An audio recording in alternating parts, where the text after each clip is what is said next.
Hello friends, JavaScript सीखने की series में आज हम बात करेंगे कंडीशनल स्टेटमेंट्स के बारे में। लेकिन इससे पहले अगर आपने इस सीरीज के जो प्रीवियस वीडियो उन्हें नहीं देखा है तो उस पर मैंने ये प्लेलिस्ट क्रिएट कर दी है और इस प्लेलिस्ट का लिंक मैंने आपको इस वीडियो के डिस्क्रिप्शन बॉक्स में दिया हुआ है। तो एक बार आप इन सभी वीडियोस को भी जरूर देखना ताकि आपको कोई प्रॉब्लम नहीं आए। तो चलिए अब शुरू करते हैं। मैं हूं अभिषेक और आप देख रहे हैं माइक्रो सॉल्यूशन। फ्रेंड्स, वीडियो में आगे बढ़ने से पहले अगर आपको ये सीरीज पसंद आ रही है तो इस वीडियो को लाइक कर दीजिए। तो चलिए अब हम बात करते हैं कि कंडीशनल स्टेटमेंट्स क्या होते हैं। देखिए, कंडीशनल स्टेटमेंट्स के अंदर हम रखते हैं if, else, else if and switch को, और इन सभी की हेल्प से आप क्या कर सकते हैं, डिफरेंट कंडीशन बना सकते हैं और उन कंडीशन के बेस्ड पर आप क्या कर सकते हैं, डिफरेंट टाइप के एक्शंस को परफॉर्म करवा सकते हैं। जैसे मैं आपको एक बहुत ही अच्छा एग्जांपल देता हूँ। सबसे पहले हम बात करेंगे इफ की।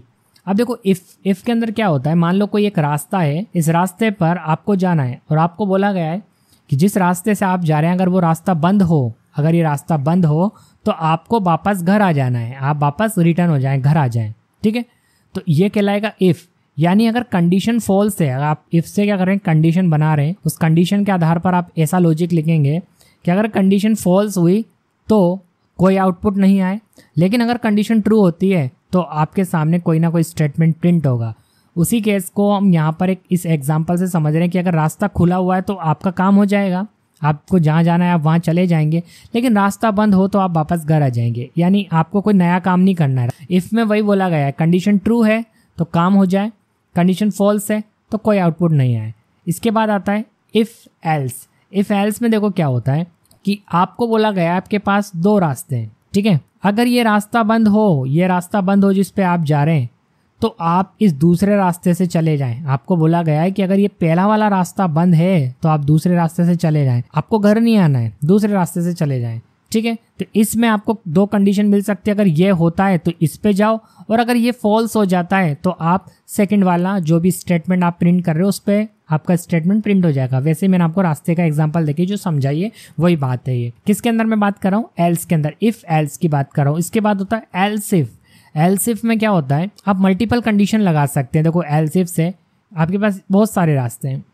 अगर ये रास्ता बंद हो तो आप दूसरा चूज करो, ये भी बंद हो तो आप तीसरा चूज करो, और अगर तीसरा भी बंद है तो आप चाहो तो एक नया रास्ता ढूंढ सकते हो, और अदरवाइज आप वापस घर आ सकते हो। ठीक है, उसी तरीके से अगर हम इसे प्रोग्रामिंग में समझें तो अगर पहली कंडीशन फॉल्स हो गई तो आप दूसरी कंडीशन चेक करा सकते हो, और अगर दूसरी कंडीशन भी फॉल्स हो गई तो आप तीसरी चेक करा सकते हो। ऐसे आप कितनी भी कंडीशन चेक करा सकते हो।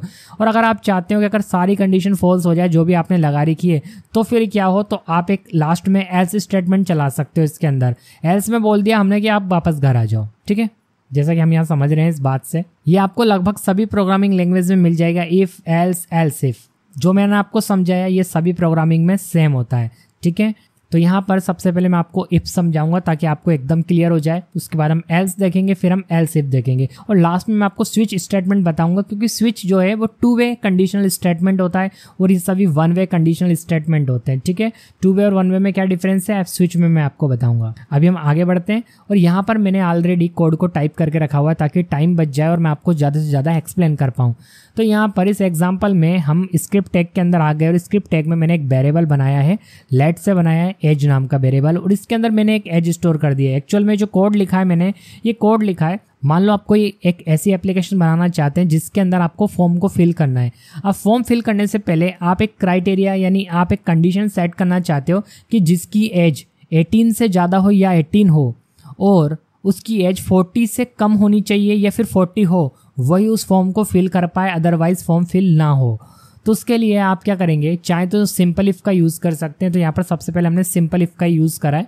अब देखिए, मैंने यहाँ पर एक कंडीशन बनाई, इफ यदि, इफ का मतलब यदि होता है, एज जो है यानी यहाँ पर जो हमने एज स्टोर कर रखी वो 18 से ज़्यादा हो या 18 के इक्वल हो तो कंडीशन ट्रू मानी जाए, अदरवाइज कंडीशन फॉल्स मानी जाए। और यहाँ पर मैंने एंड ऑपरेटर को लगाया ताकि मैं एक से ज़्यादा कंडीशन इफ के अंदर लगा पाऊँ। तो यहाँ पर मैंने बोला कि 18 से ज़्यादा हो या 18 हो तो कंडीशन ट्रू हो, और ऑपरेटर बोलेगा कि ये कंडीशन भी ट्रू हो, तब पूरा ट्रू माना जाए, जब जाके यहाँ इफ के अंदर ट्रू बनेगा, जब दोनों कंडीशन ट्रू होगी। तो यहाँ पर जो एज है वो 40 से लेस देन भी होना चाहिए या फिर 40 के इक्वल होना चाहिए। तो हमारे केस में एज जो है वो 41 है, तो दोनों ही कंडीशन फॉल्स है, ये कंडीशन भी फॉल्स हो गई और ये कंडीशन भी फॉल्स हो गई, क्योंकि एज जो है वो 41 है।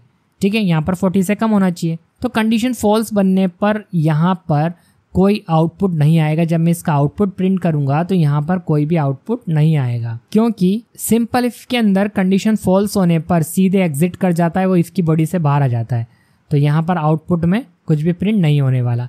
लेकिन मान लो यहाँ पर एज होती सपोज 20, तो यहाँ पर कंडीशन क्या बनी, देखो एज जो है वो 18 से ग्रेटर देन है, ठीक है, और 40 से लेस देन है। कंडीशन ट्रू हो गई। कंडीशन ट्रू होती इफ की बॉडी में आता है, यानी यहाँ आता है, और यहाँ पर जो भी स्टेटमेंट आपने प्रिंट कर रखे हैं वो प्रिंट हो जाते हैं। और यहाँ पर मैंने प्रिंट कर रखा है, कंसोल से मैंने लॉग करवा रखा है, you can fill this form, और ये हमें आउटपुट दिख जाएगा कंसोल के अंदर, you can fill this form. तो जब हम एप्लीकेशन बना रहे होंगे, कोई सॉफ्टवेयर बना रहे होंगे, वहाँ पर हमें इफ़ की हेल्प से ऐसा लॉजिक लगाने की फैसिलिटी मिलेगी कि अगर एज इस क्राइटेरिया के बीच में आती है तो एप्लीकेशन फॉर्म, जो भी फॉर्म है वो एक्टिवेट हो जाए, अदरवाइज वो फॉर्म एक्टिवेट ना हो। तो आप ऐसा कुछ करवा सकते हैं।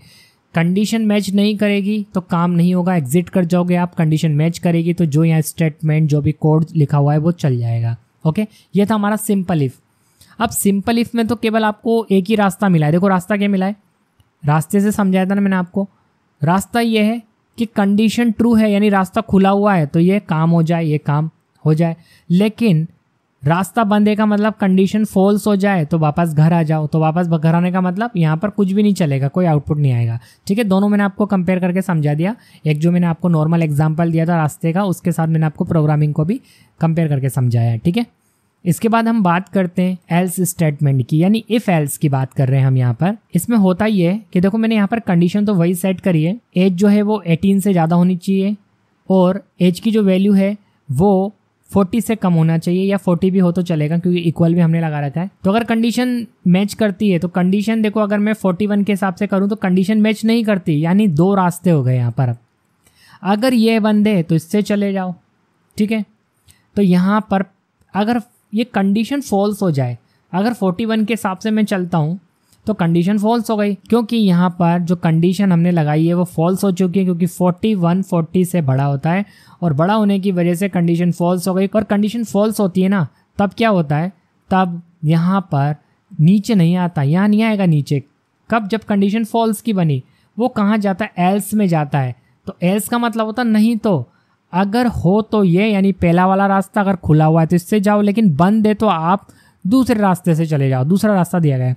तो यहाँ पर एल्स में बोला गया है कि कंडीशन फॉल्स हो गई तो एल्स में जो लिखा है वो चल जाएगा। तो एल्स में लिख दिया हमने you can't fill this form. आपने एक एरर मैसेज भी दे दिया है कि you can't fill this form, क्योंकि कंडीशन यहाँ पर मैच नहीं कर रही। ठीक है, एटीएम मशीन में भी अगर कई बार आप विड्रॉल करते हो उस अमाउंट को, जो अमाउंट आपके पास है ही नहीं, मान लो आपके अकाउंट में 1000 रुपये हैं और आप 2000 रुपये विड्रॉल करने की कोशिश कर रहे हो, उस केस में आपके पास एक एरर मैसेज आएगा, और वो मैसेज होगा क्या, इनसफिशिएंट बैलेंस, कि आपके पास बैलेंस नहीं है। लेकिन अगर आपके पास 3000 रुपये होते या आपके पास 2000 रुपये होते, तब आपके अकाउंट से पैसे विड्रॉल हो जाते। यानी यहाँ पर जो लिखा होता है, यहाँ पर मैसेज लिखा हुआ है विड्रॉल सक्सेसफुली, आपके सामने मैसेज आ जाता। कंडीशन फॉल्स हुई, यानी आपके पास पैसे नहीं है, कंडीशन मैच नहीं करी, एटीएम ने चेक करा कि आपके पास पैसे नहीं है, तो उसने आपको सेकंड जो सेट किया गया था प्रोग्रामिंग में वो दे दिया, यानी इनसफिशिएंट बैलेंस दे दिया। लेकिन कंडीशन मैच कर गई, आपके पास पैसे थे तो लिखा गया विड्रॉल सक्सेसफुली। तो वहां पर इन चीज़ों को लगाया जाता है ऐसी प्रोग्रामिंग के लिए। समझ में आपको इफ एल्स।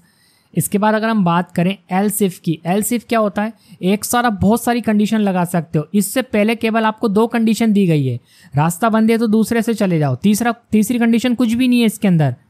इफ एल्स के अंदर 2 ही कंडीशन है, पहला रास्ता बंद है दूसरे से चले जाओ, दूसरा बंद है पता नहीं क्या करना है, इसके अंदर कोई ऑप्शन नहीं है।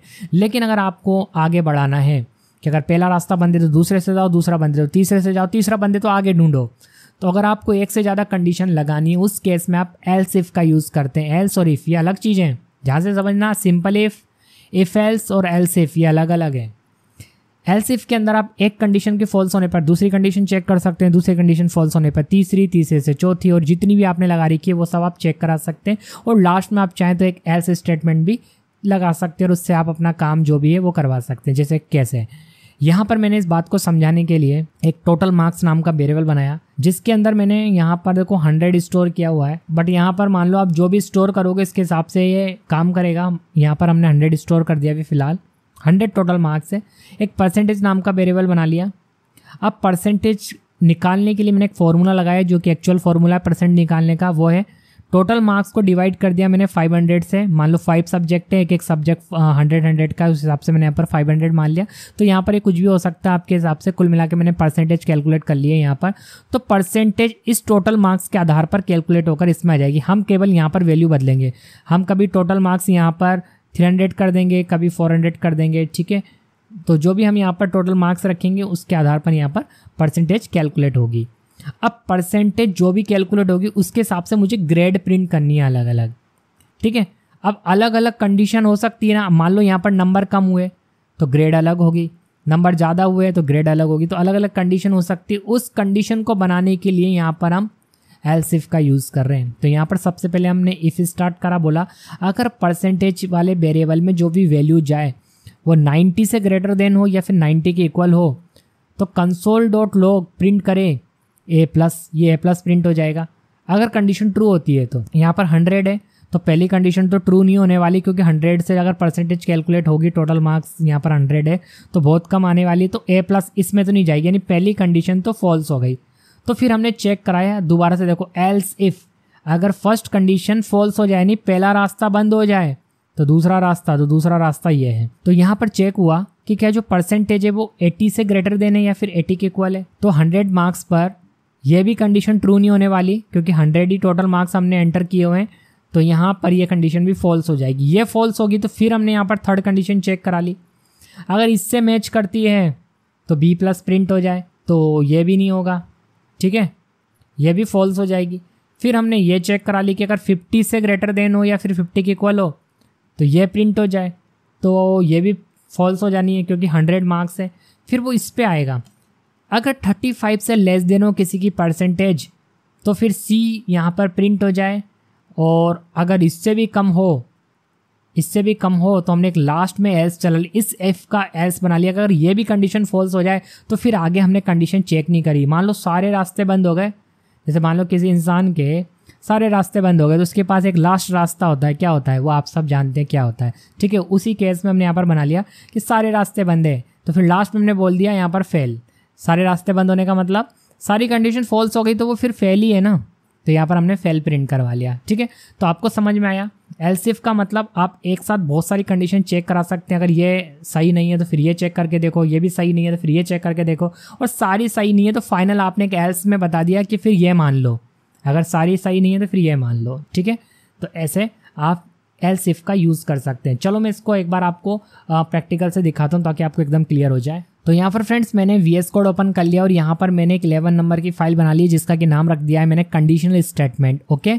और ये सब मैंने आपको ऑलरेडी सिखा दिया इससे प्रीवियस वाली वीडियो में, कैसे फाइल बनाते हैं, कैसे HTML एक्सटेंशन देते हैं और उसके बाद यहाँ पर जावास्क्रिप्ट में काम करना स्टार्ट करते हैं, ठीक है। पुराने वीडियो जरूर देखना अगर आप डायरेक्ट इस वीडियो को देख रहे हैं तो। स्क्रिप्ट टैग के अंदर में आ गया और यहाँ पर हमने देखो सबसे पहला जो एग्जाम्पल देखा था सिंपल इफ का, उसका कमेंट हटाते हैं और यहाँ पर इसको हम समझते हैं, ठीक है। और इसका कमेंट तो रहने देंगे नहीं तो एरर आएगी। तो यहाँ पर ये सिंपल इफ है और यहाँ पर एज हमने 41 करी हुई है तो कंडीशन फॉल्स है। कंडीशन फॉल्स हो गई तो कोई आउटपुट नहीं आएगा। चलो मैं एक बार सेव करता हूँ, राइट क्लिक करता हूँ और आपको कंसोल में ले जाकर आउटपुट दिखाता हूँ। ओपन विद लाइव सर्वर पर क्लिक कर रहा हूँ, राइट क्लिक करूँगा, मैं इंस्पेक्ट में जाऊँगा और यहाँ पर मैं कंसोल में जाऊँगा। यहाँ पर कंसोल में जाता हूँ मैं और यहाँ पर एक बार क्लियर कर लेता हूँ एरर, रीलोड कर लेता हूँ। तो यहाँ पर देखो फ्रेंड्स कोई आउटपुट नहीं आया क्योंकि हमने जो एज एंटर की हुई है वो है 41 और कंडीशन फॉल्स हो गई तो हम सिंपल इफ से बाहर आ जाते हैं। अब यहाँ पर प्रिंट करके दिखाऊं आपको, तो यहाँ पर हम एज कम कर देते हैं, यहाँ एज कर देते हैं 35, तो कंडीशन ट्रू हो गई, ठीक है। यहाँ पर क्योंकि एज 40 से कम है, 18 से ज़्यादा है, 40 से कम है, कंडीशन ट्रू हो गई। तो यहाँ पर लिखा हो जाएगा you can fill this form. चलो मैं सेव करता हूँ, सेव करते हैं वहाँ पर आउटपुट आ जाएगा। Now you can see here you can fill this form, आ गया। तो इस तरह से सिंपल इफ काम कर रहा है। तो इसे मैं कमेंट बना देता हूँ। अब यहाँ पर हम बात करेंगे नेक्स्ट, वो है हमारा एल्स स्टेटमेंट यानी एल्स इफ की। यहाँ से कमेंट हटाता हूँ मैं और यहाँ पर देखो हमने कंडीशन तो वही बनाई है, ओके, कंडीशन वही है, लेकिन इस बार हमने बोल दिया कि अगर कंडीशन फॉल्स होती है तो ये कम से कम प्रिंट हो जाए हमारे सामने, हमें पता लग जाए कि हमने जो कंडीशन यहाँ पर लगाई है फॉल्स हो गई है। तो यहाँ पर लिखा हुआ जाएगा you can't fill this form because आपने जो एज एंटर करी है वो ज़्यादा है, आप एलिजिबल नहीं हो उस फॉर्म को फिल करने के लिए। अगर आप एज जो है वो इस क्राइटेरिया में डालते हो तो फिर लिखा हुआ जाएगा you can fill this form. तो क्या करते हैं हम, मैंने इस वेरिएबल को कमेंट बना दिया जो कि नहीं करना चाहिए था, नहीं तो वो काम नहीं करेगा क्योंकि वेरिएबल यहाँ पर कमेंट बन गया था। तो एज अगर हम 35 रखते हैं तो फिर ये लिखा हुआ आएगा you can fill this form obviously यही आना है। देखो you can fill this form. लेकिन अगर मैं एज बढ़ा दूं तो ऐसा नहीं है कि कोई आउटपुट नहीं आएगा, आउटपुट आएगा क्योंकि वो एल्स में चला जाएगा। एज कर देता हूं मैं 50 तो भी आउटपुट आएगा, और आउटपुट में क्या लिखा हुआ आएगा, जो एल्स में लिखा हुआ है। कंडीशन फॉल्स होने पर कहाँ जाता है, इफ एल्स के अंदर एल्स में चला जाता है। और यहाँ पर हमने स्टेटमेंट प्रिंट कर रखा है वो है you can't fill this form, तो ये प्रिंट हो जाएगा। लेट्स सी, यहाँ पर लिखा हुआ आ गया you can't fill this form. Okay, तो ये था हमारा इफ एल्स स्टेटमेंट। तो चलो इसे हम कमेंट बना देते हैं वापस से।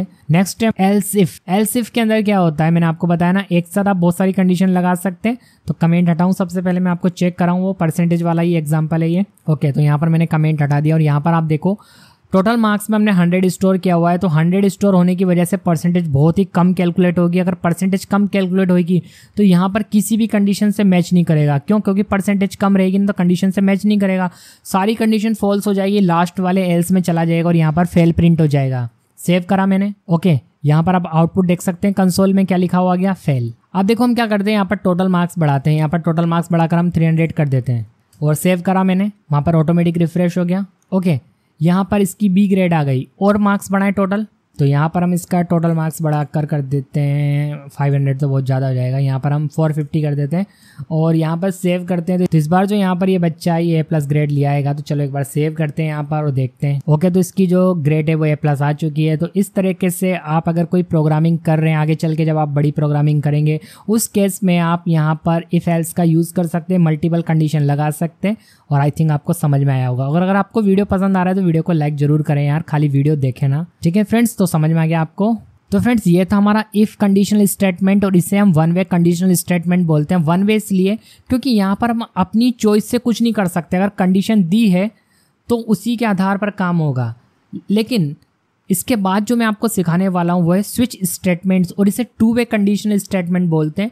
यहाँ पर आप अपनी चॉइस से कोई भी कंडीशन को चला सकते हैं। जैसे आपके पास बहुत सारे रास्ते हैं, ठीक है। इफ में तो ये हो रहा था अगर ये रास्ता बंद है तब आपको इससे जाना है और ये बंद है तब आपको इससे जाना है। लेकिन स्विच के अंदर आपके पास बहुत सारे रास्ते हैं, आप खुद तय करेंगे कि आपको किस रास्ते से जाना है। समझ में आई आपको बात? इफ में आप तय नहीं कर रहे थे, इफ में बंद हुआ तो जाना है। स्विच में आपको पहले ही बहुत सारे रास्ते दे दिए गए, आप अपनी चॉइस से जिस रास्ते पर जाना चाहें उस रास्ते पर जा सकते हैं, यानी उससे आप अपने मंजिल पर पहुंच सकते हैं। बात को मैं आपको एक एग्जांपल से समझाऊंगा, आपको और अच्छे से समझ में आ जाएगी। तो यहाँ पर हम आ गए स्विच स्टेटमेंट के अंदर। यहाँ पर इसका सिंटेक्स कहता है कि यहाँ पर आप कोई भी एक्सप्रेशन बना सकते हैं। अगर कंडीशन यहाँ पर मैच करती है तो यहाँ पर केस 1 में चला जाएगा। वो एक्सप्रेशन आपने लिखी जो इस केस से मैच कर जाए तो केस 1 का कोड जो है वो एक्टिवेट हो जाता है, यानी ये चल जाएगा, ये एग्जीक्यूट हो जाएगा। इसके बाद आपको हर बार एक केस को बंद करना पड़ता है ब्रेक कीवर्ड से, यानी आपने इस केस को यहीं रोक दिया। ऐसे केस 2 केस 3 आप कितने भी केस बना सकते हैं। कुल मिलाकर आप रास्ते हैं आपके पास। केस 1 का मतलब हो गया एक रास्ता, केस 2 का मतलब हो गया 2 रास्ता, केस 3 का मतलब हो गया 3 रास्ता। ऐसे आप कितने भी केस बना सकते हैं। चलिए अब हम इसे एक एग्जाम्पल से समझते हैं। तो फ्रेंड्स यहाँ पर देखो स्क्रिप्ट टैग में हम आ गए हैं और यहाँ पर देखो क्या कर रखा है, हमने एक वेरिएबल बना रखा है जिसका कि नाम हमने यहाँ पर चॉइस रख लिया। ओके, चॉइस नाम का हमारे पास एक वेरिएबल है जिसके अंदर हमने 3 को स्टोर किया हुआ है। अब देखो स्विच का जो सिंटेक्स कहता है कि इसके ब्रैकेट में आपको उस वेरिएबल का नाम देना है जिसके अंदर आपने चॉइसेस को इकट्ठा कर रखा है। मतलब आपको बहुत सारे बटन दे दिए गए, 1 बटन 2 बटन 3 बटन 4 बटन। अगर आप 1 नंबर का बटन दबाते हो, ये 1 नंबर का बटन हो गया, ये 2 नंबर हो गया, ये 3 नंबर हो गया, ये 4 नंबर हो गया। ठीक है, 1 नंबर का बटन दबाते हो तो फिर एक काम होगा, 2 नंबर का दबाते हो तो एक काम होगा, 3 नंबर का दबाते हो तो एक काम होगा, 4 नंबर का दबाते हो तो एक काम होगा। तो यहाँ पर इन बटन को दबाने के लिए जो चॉइस दी गई है, मतलब मैं आपको एक एग्जांपल दे रहा हूँ, उन चॉइस को आपको एक वेरिएबल में स्टोर करना पड़ेगा। जितने भी काम आप स्विच से कराना चाहते हो, एक्चुअल में स्विच की हेल्प से आप बहुत सारे कामों को एक साथ करा सकते हो यूज़र की चॉइस पर। आप एक ही प्रोग्राम में बहुत सारे काम करवा सकते हो। यूज़र जो चॉइस करेगा वही काम हो जाएगा। कैसे? जैसे इस एग्जांपल से आप समझो, मैंने एक चॉइस नाम का वेरिएबल बनाया जिसके अंदर 3 स्टोर है, इसे स्विच के इस ब्रैकेट में लिख दिया। अब इसके अंदर या तो 1 आ सकता है, 2 आ सकता है, 3 आ सकता है, 4 आ सकता है, कुछ भी आ सकता है चॉइस के अंदर। तो अगर यहाँ पर 1 आता है तो 1 नंबर का केस मैंने यहाँ पर लगा रखा है। 1 नंबर के केस में ऐसे लिख देना आपको केस 1, और आप जो भी यहाँ कंडीशन लगाना चाहते हो वो। तो यहाँ पर अभी सिंपली मैंने प्रिंट कर लिया console.log से कि अगर कोई यहाँ पर 1 करता है चॉइस तो यहाँ पर प्रिंट हो जाए यू सेलेक्टेड 1 नंबर। ठीक है, अब अगर यहाँ पर कोई 2 नंबर की चॉइस करता है तो यहाँ पर प्रिंट हो जाए यू सेलेक्टेड 2 नंबर। ओके, अगर कोई यहाँ पर 3 नंबर की चॉइस करता है तो उस केस में क्या होगा, अगर यहाँ पर कोई भी केस नहीं बनाए गए हैं तो डिफ़ॉल्ट में चला जाएगा। ऐसा भी होता है, बहुत सारे केस तो आपने बना दिए लेकिन फिर आप कब तक बनाएंगे, यूज़र तो कुछ भी चॉइस एंटर कर सकता है। तो लास्ट में आप क्या कर सकते हैं, डिफ़ॉल्ट लगा सकते हैं। डिफ़ॉल्ट से ये होगा कि अगर कोई भी केस मैच नहीं करते हैं आपके प्रोग्राम में तो लास्ट में डिफ़ॉल्ट में चला जाएगा और यहाँ पर प्रिंट हो जाएगा रॉन्ग चॉइस। ठीक है, मैंने प्रिंट कर रखा है। तो पहले बेसिक जो मैंने आपको एग्जांपल समझाना है इसे ही मैं एक बार रन करके दिखाता हूँ ताकि आपको बात एकदम क्लियर हो जाए। तो यहाँ पर मैंने VS कोड को ओपन कर लिया और यहाँ पर जो मैंने स्विच एग्जांपल उसे ऑलरेडी बना लिया है। फाइल का नाम है 12 और स्विच स्टेटमेंट इस फाइल का नाम मैंने रख लिया है। और यहाँ पर मैं सीधे स्क्रिप्ट टैग में आ गया और यहाँ से मैं इसका कमेंट हटाता हूँ। और कमेंट हटाने के बाद देखो यहाँ पर मैंने वही एग्जाम्पल टाइप किया और यहाँ पर देखो आपको सबसे पहले ये बताता हूँ कि अगर मैं वो चॉइस एंटर करूँ जो यहाँ पर केस के रूप में है ही नहीं, मैंने 3 नंबर की चॉइस एंटर करी, इस वेरिएबल में 3 है, तो यहाँ पर जाके चेक होगा कि क्या कोई 3 नंबर का केस है, जो कि है ही नहीं, तो फिर डिफ़ॉल्ट में चला जाएगा और प्रिंट हो जाएगा रॉन्ग चॉइस। सेव करते हैं और मैं आपको आउटपुट दिखाता हूँ। ओके, यहाँ पर कंसोल में जाना पड़ेगा, हमने नई फाइल ओपन करी है इसलिए। और यहाँ पर कंसोल के अंदर देखो यहाँ पर आ गया लिखा हुआ, एक बार और रीलोड कर लेता हूँ, रॉन्ग चॉइस। देखो यहाँ पर रॉन्ग चॉइस दिखा रहा है क्योंकि यहाँ पर कोई भी केस मैच नहीं करा। तो अब अगर आप चाहते हो कि यहाँ पर आप अपनी चॉइस से प्रिंट कराना चाहते हो, जैसे अगर आप 1 नंबर वहाँ पर एंटर करते हो, यहाँ अगर आप 1 कर दो तो यहाँ पर 1 करने पर होगा ये कि ये केस 1 में चला जाएगा क्योंकि हमने 1 नंबर के हिसाब से तो केस बना रखा है। अगर चॉइस की वैल्यू 1 हो जाए तो केस 1 में चला जाए और केस 1 में हमने लिखा है यू सेलेक्टेड 1 नंबर। ओके, यहाँ पर आप कोई भी कैलकुलेशन करा सकते हो, कुछ भी प्रिंट करा सकते हो केस 1 में, जो कि मैंने आगे करवा रखा है, अभी दिखाऊंगा मैं आपको। तो पहले आप ये देख लो, यू सेलेक्टेड 1 नंबर ये प्रिंट हुआ है। तो आप देख सकते हैं यू सेलेक्टेड 1 नंबर ये दिखा रहा है। अब अगर मैं यहाँ से 2 कर देता हूँ तो 2 करने पर आप देख पाएंगे यहाँ पर यू सेलेक्टेड 2 नंबर। ओके, देखो यू सेलेक्टेड 2 नंबर। तो इसका मतलब आप कुछ इस तरीके से जमा सकते हो अपने प्रोग्राम को, आप बहुत सारे केसेस लगा सकते हो, उसके अंदर बहुत सारी कंडीशन लगा सकते हो, उनके आधार पर कैलकुलेशन करा सकते हो। अब यूजर को आपने बहुत सारी चॉइस दे दी, जैसे मान लो आपको एक ही प्रोग्राम से एडिशन, सब्ट्रैक्शन, मल्टीप्लिकेशन और डिवीजन करवाना हो। यूजर को आपने चॉइस दे दी कि आप एडिशन करना चाहते हो, सब्ट्रैक्शन करना चाहते हो या मल्टीप्लिकेशन करना चाहते हो या फिर आप डिवीजन करना चाहते हो। तो फिर आप उस प्रोग्राम को स्विच की हेल्प से बना सकते हो। कैसे, देखो मैं आपको दिखाता हूँ। इससे पहले मैं कमेंट बना देता हूँ ताकि कोई प्रॉब्लम नहीं आए। तो मैंने इसे कमेंट बना दिया और यहाँ पर मैं जो नेक्स्ट एग्जाम्पल इसका कमेंट हटाता हूँ और यहाँ पर आपको बिल्कुल अच्छे से समझ में आएगा। देखो यहाँ पर हमने एक लेट से वेरिएबल बनाया चॉइस नाम का और इसके अंदर सबसे पहले 1 स्टोर किया हुआ है। ओके, इसके बाद 2 वेरिएबल हैं ए और बी। आगे चल के मैं आपको इसी कोर्स के अंदर रन टाइम पर वैल्यू चेंज करना भी बताऊंगा। आप चाहो तो रन टाइम पर भी इनपुट ले सकते हो। अभी हमें बार बार वैल्यू को फिक्स करना पड़ रहा है, बट आगे चल के हम रन टाइम पर वैल्यू का इनपुट भी लेंगे। ओके, तो यहाँ पर हमने ए वेरिएबल के अंदर 2 स्टोर कर लिया, बी के अंदर 3 कर लिया और एक चॉइस नाम का वेरिएबल है जिसके अंदर 1 स्टोर है। अब यहाँ पर मैंने स्विच से यहाँ पर वेरिएबल का नाम दे दिया, ठीक है, जिसके अंदर चॉइस जाने वाली है। अब अगर यहाँ पर चॉइस 1 है तो ऑब्वियसली केस 1 में जाएगा और केस 1 में मैंने यहाँ पर a प्लस बी कर दिया, यानी a और b की वैल्यू को ऐड करके प्रिंट कर दिया जाए। अगर मैं यहाँ पर चॉइस 2 कर दूं तो यहाँ पर मल्टीप्लिकेशन हो जाएगा, केस 2 में जाएगा, फिर केस 1 में नहीं जाएगा। चॉइस की वैल्यू बदलेगी उसी हिसाब से केस में जाएगा, तो यहाँ पर मल्टीप्लिकेशन हो जाएगा, यहाँ पर सब्ट्रैक्शन हो जाएगा, यहाँ पर डिवीजन हो जाएगा। बस मुझे चॉइस बदलनी है। अगर मैं 3 नंबर की करूँगा तो केस 3 में जाएगा, 4 करूँगा तो यहाँ पर 4 में जाएगा, केस 4 में और डिवीजन हो जाएगा। लेकिन अगर 5 करूँगा यानी 4 के बाद में कुछ भी करूँगा तो केस नहीं होने की वजह से ब्रेक लग जाएगा और यहाँ पर डिफ़ॉल्ट में चला जाएगा और डिफ़ॉल्ट के अंदर जो भी लिखा हुआ है वो प्रिंट हो जाएगा। तो यहाँ पर हमने सिंपली रॉन्ग चॉइस लिखा हुआ है, यही चला जाएगा। तो यहाँ पर सबसे पहले हमने 1 नंबर की चॉइस एंटर की हुई है इस चॉइस नाम के वेरिएबल में, यानी हम एडिशन चाहते हैं, इसका मतलब ये हुआ।